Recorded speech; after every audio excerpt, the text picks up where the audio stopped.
One of the challenges with treating hepatocellular carcinoma is not just the cancer, it's the underlying liver function. And in fact, that really dictates often what can be done for people.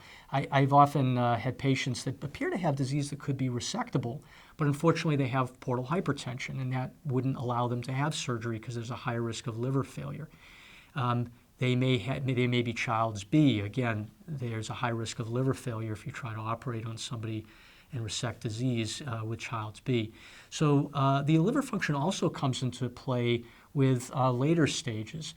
So we have often looked at with other cancers, we've often just looked at T&M staging, the size of the tumor, the multiplicity, whether there are lymph nodes involved. But in hepatocellular carcinoma with a more advanced disease, what becomes equally important is, are they Child's A, B, or perhaps C? What's their performance status? Is 0 or 1 or 2 or worse? And so all of those reflect both staging but also the therapy that can be offered. The first question of anybody that has advanced disease is, what are their goals? Are they looking to hit a milestone? Are they just looking for longer survival? Quality of life is obviously important. There may be certain toxicities they're concerned about. They may have certain comorbidities that may affect whether certain treatments are appropriate or not. But in a case like here, where a person has a good performance status, their Child's PUA, I think it's very appropriate to offer systemic therapy because we know that first and second line have survival benefits associated with therapy.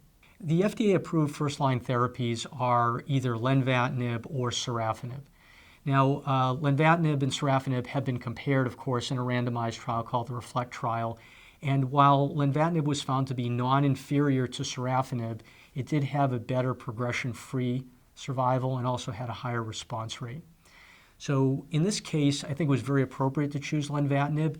It also could have been appropriate to choose sorafenib as they're both FDA approved in the frontline setting. When characterizing the clinical response in treatment for hepatocellular carcinoma, you can use either RECIST 1.1 or you can use modified RECIST.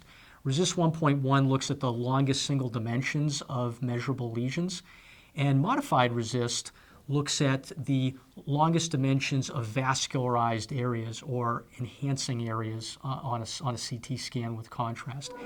It's important in analyzing any clinical trial to understand which one was being used in those studies, and when they report the outcomes, that you know whether it was RECIST or modified RECIST. In clinical practice, I think we tend to use modified RECIST because it's something you can do with your eyes. You don't have to do precise measurements. You can see the vascularized areas of the tumor are smaller. In this case, we're not actually told whether it was RECIST or modified RECIST, but we're told that this individual had a partial response. And so in that situation, it's inevitable that, unfortunately, there will be progression of disease, but initially a very good response.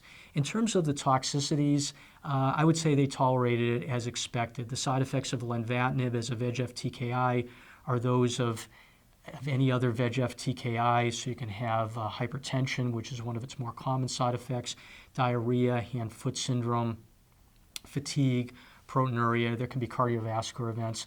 But I would say this side effect profile in this individual was pretty much as expected.